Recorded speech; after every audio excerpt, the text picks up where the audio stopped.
Welcome to the Technology Alchemist, your source for technology advice, strategic technology planning, technology coaching, time-saving advice, and a pragmatic look at increasing revenue and profit through your technology engine. I'm your host, Mike Mahoney. Today, our sponsor is Top Tier Coaching Services. Top Tier is a business coaching service that will help you get control of your time, improve your operational efficiency, and scale your business to 7 figures. If you need help scaling your business, you should schedule a call at toptiercoachingservices.com. Today's guest is Andy Zambito. He's the Chief Sales Officer for the Americas for Creatio. Welcome to the show, Andy, and thanks for being here. Thanks, Mike. Really happy to be here with you and your audience today. So tell me a little bit about Creatio and what you do there. Sure. Well, so Creatio is, we say, is an industry-leading low-code, no-code platform that focuses on customer engagement, so things like CRM and workflow automation, business process automation. And what we're really all about is helping companies in their digital transformation journeys towards reaching their operational excellence. And the way we do that is by enabling technical but really non-technical folks as well in the organization to create their own applications, automate their business processes, and really own their destiny, all without having to be a developer. So unlocking that for them and being an enabling technology. And so those are the areas we focus on, and it's super exciting time to be in that space. I know there's a lot of controversy though around the whole no-code movement. I'm personally on the advocate side for it because Sure. I see a lot, in my business, I see a lot of clients who they need a small thing, and it costs them a small fortune to hire a development team to do it. And if they were to use a no-code approach, it wouldn't cost them as much money. But why do you think there's so much controversy over using a no-code approach versus hiring a development team? Well, I think there's a number of elements here. Some are real and some are imagined. So let's just start from the problem set, right? Which is that if we look at historically, you can see if your audience can see me, they'd say I've lost most of my hair over the years doing this. So over 20 years in the selling of technology. And we went from an area where everything was custom development and you got exactly what you wanted, but it cost a lot of money, it's hard to maintain. And by the time you finished your first rev, you're already ready for the next. So as a practice, the market moved more towards off-the-shelf solutions, but there were sacrifices, right? We get 70% maybe of what we want. We have to align with the roadmap of a vendor. And if we don't, we diverge.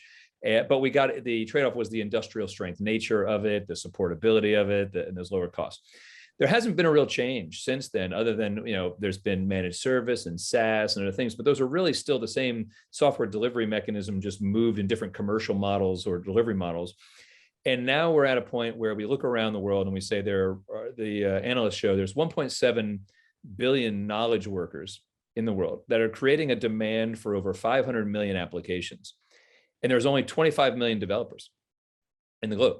So it just fundamentally breaks, right? So the mobile and everything else has made us all demand more apps, demand more customization, more personalization, but there's no delivery mechanism for doing that. So let's just establish and all agree on the problem set. I don't think there's any controversy there. So then you say, okay, do we hire developers to do this, or is there another way?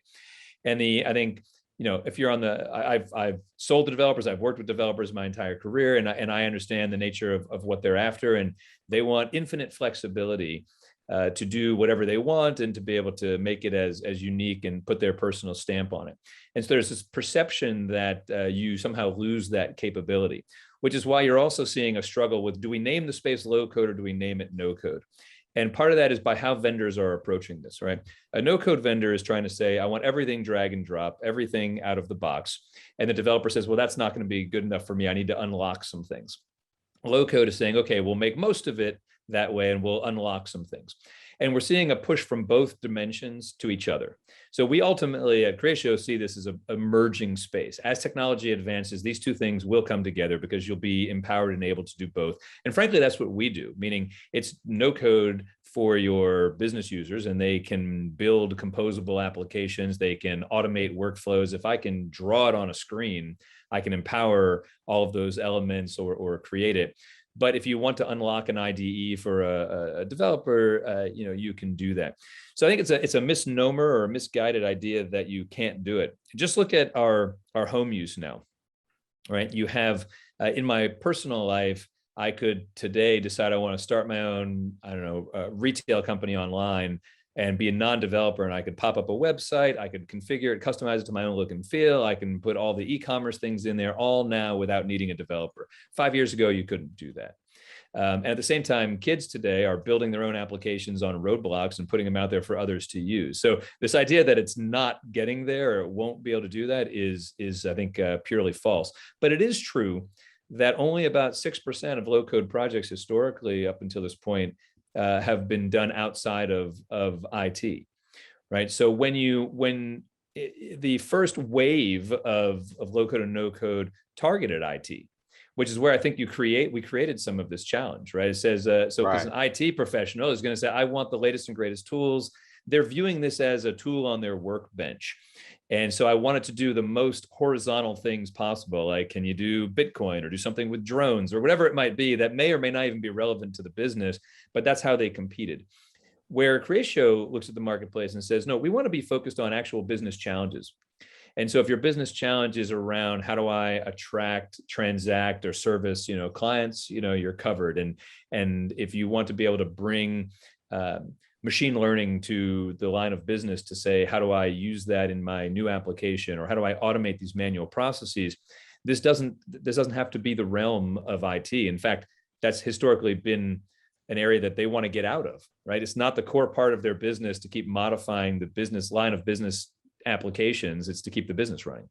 That's a little bit of you can say I'm a little passionate about this, a little bit of a long-winded answer there, but I really believe in what we're doing, the movement. And if Gartner projects 65% of all business applications within the next 3 years are going to be built on low code or no code. So whether some group feels there's a controversy or not, the ship's sailing, right? It's moving and with a purpose. And so it's either become part of that movement or fight against it. And there will always be room for those developers. So there's no risk to their businesses, if you will. It's just more of I would say a not worthy debate, in my opinion. No, I agree with you. I found recently I had a client maybe 3 months ago who strangely came to me with a request for a mobile application and a chatbot at the same time. And on the mobile application, I looked at it and I said, you would do much better if you picked up one of these solutions that you can build this yourself without coding. It'll get done faster, it'll get done cheaper. And when you want to add features later, you can add features. The chatbot, here's your quote. He said, all right, well, I think I'd rather have you build the mobile application and we'll build the chatbot. It makes me cringe because with a chatbot, there's so much that goes into thinking about, well, what do I do if there's no answer to the question? Like, do I have a fallback? And what flow is there going to be? It's way more complicated. And so I tried to educate him on that fact, and he still wanted the mobile application built. It is what it is. But I think you're right. I think that what's happened is by approaching the IT industry like the departments first, your industry has created an issue for itself where the programmer's going, oh, I could do that. We don't need that to do that. I can write that code. Right. And so based on what you said, imagine a world instead where IT, could still have control of the governance, the framework, the plumbings that they needed, but then the business, whenever they want to make a change, like, look, let's take CRM as an area that we focus in. And if I said, without naming any vendors, if I said, if you asked your audience, have they interacted with a CRM solution before, most hands would go up and say yes. If I said, how many of you felt it was easy to make any modification that you needed, they'd all reject that, right? And so that's an example of the world we live in that says, if I, as the head of sales in my role, or pick it, I could be marketing, service, or anything else related to that, or on my drive into the office and have a brilliant idea about something new we can do, because right now the speed and requirement of innovation is only increasing. And so, get everybody around the boardroom, Mike, I want to draw this out and we're going to work on this. And I put up this new process flow. I put up this thing we want to test. All the hands immediately go up. Why? that's sacred to so-and-so. This would need a developer. That'll take 6 months. This takes $1 million. All the reasons why you can't do it. This is where we want to unlock. And when it comes to, or we do unlock, frankly, and when you think about these other areas, like you mentioned, chatbots and all the rest, you're absolutely right. There are plenty of things out there that have been solved that are, while they may look like one piece of the puzzle, there's a whole industry around that. E-signature, chatbot, whatever it might be. We don't want to recreate that. We want it to be composable. That should be like a Lego block that you can tack on to what you're doing and just worry about. And this is why we all went into REST and SOAP and API based applications, was to, it's like a, USB port on your device, right? You want it, no matter what it is, we should be able to attach, detach, and change. And so we have an entire marketplace of things like that. We have entire templates around business processes, right? I've created a business process flow that is for employee onboarding. Everybody can benefit from that. Here it is for free in the marketplace. You modify a few things to make it personal to you. You're off to the races. You now have taken a manual process and eliminated it, right? Completely in a matter of minutes, not, a project that's earth shattering. And frankly, if you think IT really wants to get in the way of that, they say, oh, wait, you can do that and it doesn't impact anything else. Why wouldn't I want to give that power back to you rather than say, let's pontificate on it for 6 months and have a real high cost, when everybody understands, right? The pandemic demonstrated, for anybody who wasn't already there in digital transformation, I think it woke them up to what it really means. And you don't have time, right? You don't have the same budgets to do all of these things that you might once have had. You're absolutely right. I can recall, I used to be a chief technology officer for a major restaurant delivery service. They were eventually bought by Grubhub. And one of the things my developers would say to me is, oh, I found this code online for this complicated thing. I found that code online for this complicated thing. None of it's actually tested. It doesn't, Right. Half the time you paste that thing into your code and nothing works. But yet a solution like yours, they would poo-poo it. And like you made a great point. See, to me, over the years as a developer, you go on to like Stack Exchange or Stack Overflow, and you can get bunch of advice and code, but it's, if they're like me, they wrote it off the top of their head while they were answering the thing, and so their syntax might not be right, etc. It's not really usable. But in your case, what you're talking about, you've got a marketplace where you can take something like a workflow that you already created inside of an app and put that thing up and say, all right, here it is, it's modifiable. It kind of takes the open source software concept that had been a big deal in like the late 90s, early 2000s, and it turns it into something, in my opinion, that's actually usable and helpful, because now I can go, oh, I'm looking for this. It doesn't do everything I want, but hey, I can add that. I'm going to take this, and I've got a great jumping off point. I just saved myself X number of weeks because I've got this piece to start off. And I think that's awesome. Well, like that. I love what you're doing. Right? I appreciate that. Think about what tends to happen, right? So your audience has a lot of developers in it, and whenever there's a new business requirement, everybody gets together and let's understand the requirements. Let's translate them for the folks that are going to have to go and build this, and they're judging, is it worth it? I got to get pulled off these other projects, as opposed to the business understands the business challenge. They understand what's needed to get there. And if you just empowered them with the tools to say, what we really need is we want this data from this area. We want to combine it over here. We want to make this screen available. We want to use the machine learning on the data we have to say, here's the next product line we want to offer you, all these things.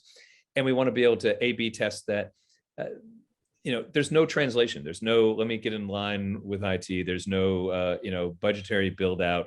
And, I mentioned the pandemic, right? But if you think about that, if you were a retailer or a bank or something else, you realized, okay, wait, I still have to hit my targets, but I can't open my doors, right? Like, what am I going to do? Or everybody was like, my help desk is overwhelmed because everybody's remote calling in, and I need to quickly change how we do things, or I'm going to be flooded. Do we have 6 months to do a project, when really it's just a matter of changing some processes for that front line? And what's really interesting about the process space, because it's not just about building apps, right? You can build apps and proliferate applications, and that's valuable and compelling, but it certainly doesn't tell the full story, because companies actually differentiate. This is Andy speaking, but differentiate on their processes, right? You take 2 airlines, 2 banks, whatever it might be, 2 insurance companies. It's a seat from A to B, it's a checking account, it's an insurance product. So why do they have different valuations, different loyalties, different cost structures? It's how they operate. And so those processes and being able to change them quickly is transformative. An insurance company that now allows you to take a photo of your accident, do everything through a mobile app, and get a check all without interacting with anyone, and doing that in hours. Trust me, that's a different brand loyalty. There's a different experience they have, and a different impact and cost structure to them than, let me get on a schedule, send an adjuster out, do all these things, write a check. We have to have a mobile printer, like all of these kind of things, which is just not the way of the future. Yeah, I once had a client who, it was maybe even 2 years ago, who was working with an electric company, and they were hired to do inspections of like new installations. So if a new pole went up, they go and Okay. do an inspection.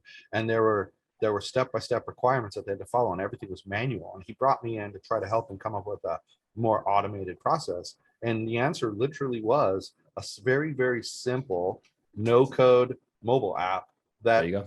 they took photos and added notes, took photos, added notes. If it needed more info, there were check boxes that they could say, yes, it did this. Yes, I looked at this. Yes, I looked at this. Their inspection times, they were able to inspect like twice as many locations in a day as they were the manual way. Plus, they were having the issue of, you'd have this super thick notebook full of notes. How do you Right. get that back to the electric company in a form that they're not going to lose? And then also, the best part about it was, there were times when the book would get lost. Then they have to regenerate the whole book. But in this case, it's just, oh, you lost the report. Here, let me resend you the report. It's just so much smarter. But tell me, what is it? It makes me think, we've talked a lot about like why you would use the tool. But Yeah. what's like one of the most interesting things you've seen one of your customers develop using a no-code approach? Oh, wow. Well, and first of all, you raised an interesting point also right before that about, probably about half these projects are internally facing versus half of them being externally facing, because while on the surface, it looks like the duck is smooth on the water, they're pedaling like mad under the water. And so when you go to scale, when you try to, double and growth all the rest, these things start to break. Right. And that's a completely internal process that customers may never see, but has a big impact on the business. We see a tremendous amount of interesting conversations, because we mentioned we span everything from just pure business process, workflow automation, all the way to, big CRM situations. I think the ones that are most interesting for me personally are where they are tied to significant innovation, right? And particularly when it might be an industry that you don't think of as being a really innovative one. Right, I'm working with a large debt collection firm, right? So you never want to get the contact from the debt collection firm, but when you do, you certainly want it to be a pleasant one. But if you're in that space, you can imagine that's been around for years, and they work with collection for different organizations. But imagine the world now where you have all these new debtors coming into the marketplace who don't respond to a physical letter in their mailbox or anything else. This is not how they interact with the world, right? So they have to be super innovative. How do I reach you where you live? How do I now communicate with you through Facebook Messenger or WhatsApp or other things? Ways that older folks like us would think, it used to be the realm of my texts were sacred. Only text me if I'm a personal contact or friend of yours. Now people text you randomly for all sorts of things. So there's a lot of innovative applications to spaces that you don't necessarily think of as innovative. Or when you're looking at industries like manufacturing, and where they used to be held sacred or safe, if you will, from all this consumerization in the world. And now, no, with just-in-time manufacturing and drop shipping and everything else, manufacturers have to be responsive to this world and have to adopt. So I think for me personally, instead of naming one specific, I'll say whether it's companies that are trying to innovate in older industries, whether they're trying to penetrate and compete now against megalith industries, right? If you take a look at banking and financial services, they've been trying to modify themselves over years with like, how do I go to mobile? How do I do that more, sexy or fast? And now all of a sudden you have all these firms popping up that I can be a bank with just a mobile app. I can trade stock options and do all the rest without having to have a brick and mortar institution, fill out triplicate paperwork, and take weeks or months to set that up. These projects are super innovative and super exciting. And the industries we serve are just the ones that I would say by nature have a lot of inherent complexity, whether it be between their departments or between front, middle, and back office. So I don't know if that's a fair answer for you, as opposed to naming any particular, account. No, very fair, but yeah. very fair. I think it makes you mentioned something about differentiating yourself through your processes, and having a mobile app or some sort of web application. That's a great idea. Like, it makes me think of my wife is Canadian, and so she's constantly traveling back there. And one of the things I've often thought when you get on an airplane is you pay the most money to sit closest to the front of the plane. That's usually where like first class is. But yet those are the people that constantly are getting banged into as you're walking through the aisle to get to the back of the plane, right? And but you think because you see every airline do it the same way. We load the front first, then we load these people, then we load these people. Yeah. She goes on this airline called WestJet, and I'm with her one time, and they load the plane back to front. And it made so much sense because you weren't banging into the people in the higher priced tickets. And when you think about it, do people really like to sit on an airplane for an extra 30 minutes when they don't need to? No. And especially when you paid really good money to be there, you don't want to do that. So they differentiate themselves, and honestly, people choose them over Air Canada. That's WestJet. They choose them over Air Canada because of that loading process. And I find it really, it's interesting, but that's proof that if you come up with something to differentiate yourself from your competition, as long as it gives an obvious benefit to the customer, they're going to go for it. And I was actually very surprised by how many people I talked to say, "Oh, I won't go on Air Canada. I get knocked around, and I can never, never do this, and I can never do that. Yeah, this is so much easier." So, okay, so innovation, that's great, and it seems like your tool is meant to drive innovation inside of businesses. But who do you focus more on? Who do you focus more on, though? The smaller business or the larger corporation? Sure. Well, first I'll say that we did a survey around low code, no code, and when you surveyed the audience, even around kind of what were they attaching value to, it was actually evenly split on cost and speed, right? So half that audience is believing that this is going to help them accelerate everything, and the other half is it's going to drive costs down in their enterprise. Right. As far as what we target, me and my group, obviously, we're targeting mid to large enterprise. But as an organization, our technology actually solves for the smallest companies all the way to Fortune 500, the Global 2000. And so, it's not restricted or limited whether, you're, a smaller organization. All of these things equally apply. And in fact, in some cases, while there's different reasons for doing them, right? So a large organization has these challenges at scale. I'm working with, a Fortune 500 firm right now that has thousands of partners that they're managing, marketing development funds for, and they're doing that with, over 1,000 people on their own side. Internally as well, and it's all being done over email spreadsheets, et cetera. And so this is lost data, it's bad processes, it's all sorts of things, right? But at a smaller organization, they have the same challenges as the large organization, but their pockets aren't as deep, they have less resources to compete with, they need solutions that do more than one thing, right? And so they can't afford to buy one of everything, and so I want a solution that is flexible.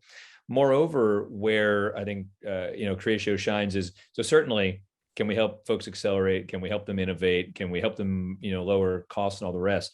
But just think about also the future-proofing nature of this, right? When you buy enterprise software of any kind or any size of your company, you don't know what you don't know is going to happen in the future, and so you often find yourself in a position where you're concerned about what happens when the next thing changes, and I need to change on my side, what happens? And with most software, you better hope that vendor can adapt to themselves fast enough to help you, because you're beholden completely to that technology. as opposed to saying, no, this is enabling to you. If something unique and different in your space, your geography, your legal or regulatory requirement, your whatever it might be, your customer need changes, you have that power inherently in your hands to be in front of that, which is another value we propose. And these aren't size dependent. Right. And so that's why I just want to stress for you there. I mean, all of those challenges are just, they exacerbate at different levels, they show at different levels, but they're all equally valid regardless of size. So what is the typical cost savings for using Creatio versus maybe hiring a development team to do everything from the ground up? Sure. That's obviously going to be dependent on the level and type of project you do. And I'll say I'll highlight some specific areas rather than give you a number, right? So okay. Because we're a completely open system and we can work with, obviously, dealing with pulling information off of mainframes, that's still going to be an ETL type tool. But if you're open API, we can make all of those calls and make that super simple and easy. So integration becomes a snap. The development around process change tends to be, you spend an awful lot of time in rooms pontificating about this and trying to figure it out and bake it perfectly, as opposed to the ability to be more agile. So if you think about agile and Scrum methodology, you can apply that to process change. We don't have to figure it all out at once and get it perfect. We can actually iterate and find out from the experience what's going to work. From a pure development standpoint, obviously you're simplified from the translation period of business to IT. So that requirements gathering is a lot smoother and easier. All of the infrastructure pieces are already there, meaning this is compliant already with your enterprise, with your single sign-on. All these other things don't have to be addressed when I'm building applications. And so that line of business can do a small app or a large app, can modify their screens, can modify all of that without doing any of the coding. And now with the power of technology, you have a lot of control over all the look and feel as well. So this isn't even, so designers, there's less work from every single aspect of this process. And then of course the testing and deployment. And to your point, if you're pulling composable apps or things down from the marketplace, like I want a mapping and routing solution. I want e-signature. So, take a business that says we do a lot of, you mentioned going on site, right? I go on site. So now people start issuing them tablets. Okay, yeah, but I want to be able to, if I have to take stuff back and then issue a proposal and email it to you and do all the rest, versus what if I could, while I'm in the room with you, map this all out, diagram the whole thing, put an estimate in front of you, modify it with you, have you sign it, and have that all go electronically to the delivery team, and be there. That's super powerful. And so you can imagine every aspect I just mentioned has a reduction in requirement from development and speed of deployment. In fact, all of that could be done without impacting the IT org in that sense. But I don't want to alienate IT, meaning in many cases, this is not about IT being an evil organization or anything like that. We love IT, and IT can just as easily be the user of our solution, right? So if I am a series of developers and I'm a pure development shop and I want to take advantage of this, I can still, as I mentioned, get into an IDE. I can load iframes if I want to develop something outside of this that has just an absolutely particular thing that I need to do that for whatever reason I feel can't be done here the way I want. All of that's there. And in their world, it's all faster. And why do they want to recreate and spend cycles? Developers want to be, I've worked with them really closely. They want to be doing the new and creative parts of this, not the routine part over and over and over again. If I can call a web service to do it, and I don't even have to write that web service, I can just literally drag, click from a list and do all of this. Why wouldn't I do that? Now I can spend more time on the design element or the innovation piece and do more projects, frankly, right? Be associated with more projects without spending time on plumbing or infrastructure or governance or maintenance. Well, I think it's interesting because over the years, to me, one of the most innovative new tools, and there's now multiple people doing this, was Zapier. I mean, as a software developer, exactly, I get a lot of requests. Can you integrate into this? Can you integrate into that? And the answer is usually no, because there's no API to do it. But when people are encouraged to have a Zapier interface to their software, it becomes so simple. Now, yeah, sometimes Zapier is lacking, like I want to do this action and you don't give me that. That's okay.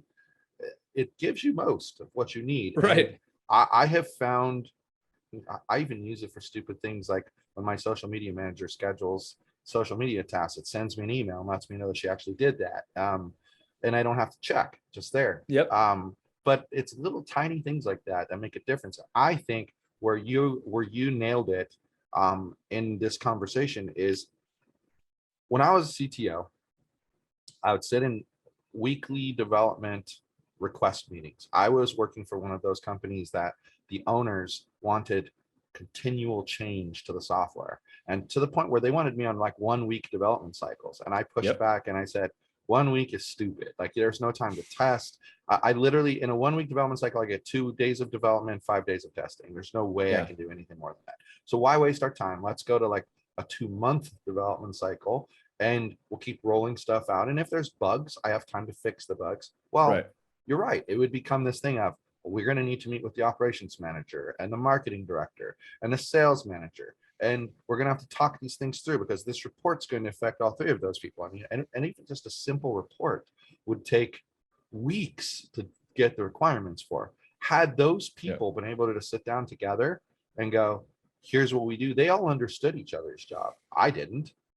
So I had to first figure out their job and then go, okay, is this what you want? And it's so much easier. And you made that point that like, instead of, I know IT wants to be involved in anything technology wise, but hey, make it a review process. Make it here, we're going to build this and we're going to give it to you to review and make sure there's no security flaws that you're little. It's a governance piece, or as I said, or they still can own this themselves and be faster. But to your point, even about reporting, right? It's one of the things that we do is at the core of our platform, it's a unified database, unified data schema. So if it's CRM for us, for instance, anything you add and do to that is automatically out of the box customer 360. But any of these bespoke elements, if you build an app or if you build new workflows, it's all accessing that same repository. This isn't built from a bunch of different technologies that we bolted together, so that as you expose more or do more, it all has access to those same things. Meaning if you need to interact with a customer or an employee record, all those elements are there, and you can expose that not just for the application, but for reporting and analytics, which also is a big burden off of IT of saying, how do I need to, you want me to get this reporting, but that sales group and this service group and this, finance group are all looking at different data. Now I've got to, warehouse it or normalize it or do something else. Exactly. So we can eliminate that as well. That's awesome. Well, this has been a very interesting conversation. I think that this is a market that more, especially small businesses, in my opinion, should start thinking about, because one of the things, you get these small businesses come to me and they have these huge ideas, but not a lot of money to execute the huge ideas. And I think something like this would be the perfect approach for them. They can get their thing done. They can do it to like minimum viable product level until they have some more money, and they can build and build and build upon it themselves. Exactly. And they don't have to rely upon me or another developer to come along and say, oh, I can fit you in 3 weeks. Right. I think that's one of the things that people forget is they get their favorite development team and then they're like, well, why aren't you available? Because I have to work. I got other job to do. So, but because there are only 20, as I go back, 25 million developers around the world to do all of this, right? So it's not enough. There's a limited number. You're right. So why don't you tell people where they can find you and Creatio? Sure. I appreciate it. Well, it's straightforward. So it's Creatio, Creatio.com. I'm Andy Zambito. I'm a.zambito at Creatio, or Andy Zambito on LinkedIn. Happy to connect with anybody in the audience that would like to talk further, and sincerely appreciate you having me on today. Yeah, well, thanks so much. And this is another episode of the Technology Alchemists.